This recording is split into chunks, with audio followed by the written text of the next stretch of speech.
young. Yeah.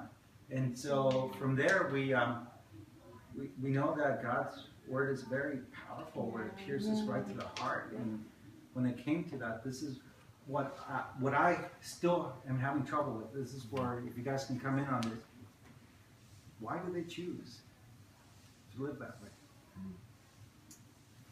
I mean, for me, it's just thinking about what I was going through when I was living like that. What was going through my mind, and for me, it was just like I was enjoying the pleasures that I thought this life could give me, whether it was women or drinking or whatever. And I was having more fun doing that, and I knew the truth, but I knew that what that also entailed, and I knew that I couldn't live the life I wanted to live and also believe and trust in the Lord at the same time. And so I think it's, it could be a lack of knowledge too. Maybe they just don't know, and like I think it's like Satan blinds us, the unbelievers, and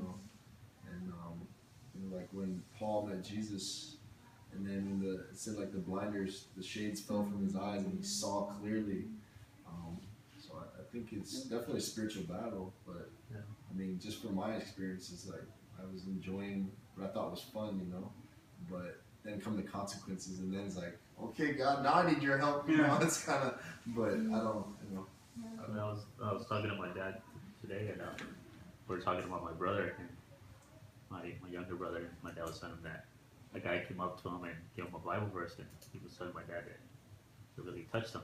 My brother's like likes to drink, likes to do stuff, he doesn't want to give that up.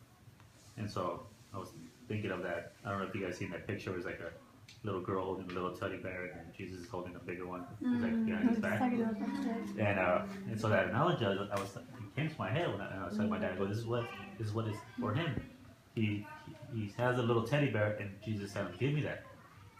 But he can't see what Jesus has behind him. He has it better. And so my brother doesn't want to give up that life because he thinks this is a good life. This is what I have. I like to drink, and I like my friends. And he knows that if he comes to Christ, he has to give that up. But God has something, Christ has something behind him that's bigger and better, and it's telling you, look, give me that, and I'm going to give you something better. And it's like, I remember me, because that was my thing. I was like, man, my friends, I can't hang out with those guys anymore. I said, man, I'm not ready to give that up. And then when I did, I was like, man, God had something so much better. Like I got better. Community, everything my life is just so much better. And so that I was telling my dad, and that's what it is. I go, he doesn't want to get rid of that life until it has to be his heart, until he's ready. You got to prepare him. But I go, God is, because he's putting people in his path that are sharing. And also, I was listening to Ricardo this morning, and he said something that, man, it made so much sense. He said, evangelism is not a gift. He said, people say, oh, I'm not gifted that way. That's not a gift. He goes, it's a command. It's a command for all of us to go out and evangelize.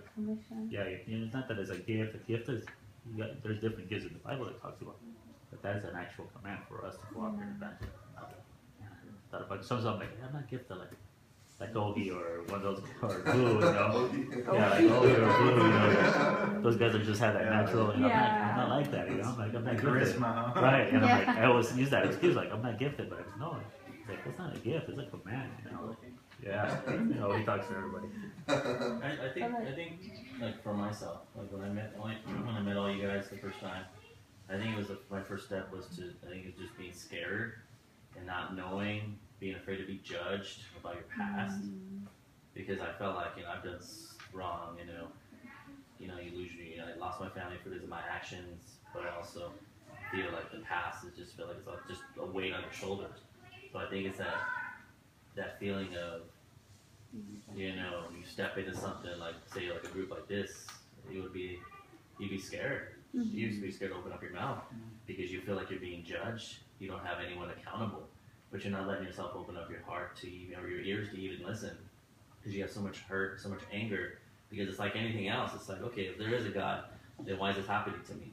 If you do magic or something, I want to see, I want to prove. Or if you do this, I want to see something. So I think as, like being like a non-believer or just being someone that is a new Christian, it's like sometimes they sit there before it and think that, God is God, then why is this happening to me? Why? I mean, I don't see any miracles. I don't see, it's just, they go off of what they visually see every single day or what they hear from other non-Christians, or, it's already being, they judge you, they this, they that. So I think it's for take that leap to step yourself in there, and that's for myself. to just break the chains and just open up your ears and your heart and be guided the right way. Because I've been guided many different ways, and it pushed me further back. You know, I mean, different churches or different way people talk to you, or if you feel like you're not ready and you got someone pulling your arm to go and, you know, when Greg Laurie was saying, you know, whoever wants to be forgiven, you know, come up or say this prayer and you're not ready and someone's up, come up, you just don't feel like you're ready, you need to do it on your own. So I think it's just those, you know, you could be guided or misled the wrong way when you're not ready, but I think it's just kind of breaking the chains and just when you're ready to do it. So that's how it was with me, you know, so. Yeah, and some people too just expect to make it to heaven. That was me personally, based off of good works. You know, I was raised Catholic. We went to church every Sunday, you know, and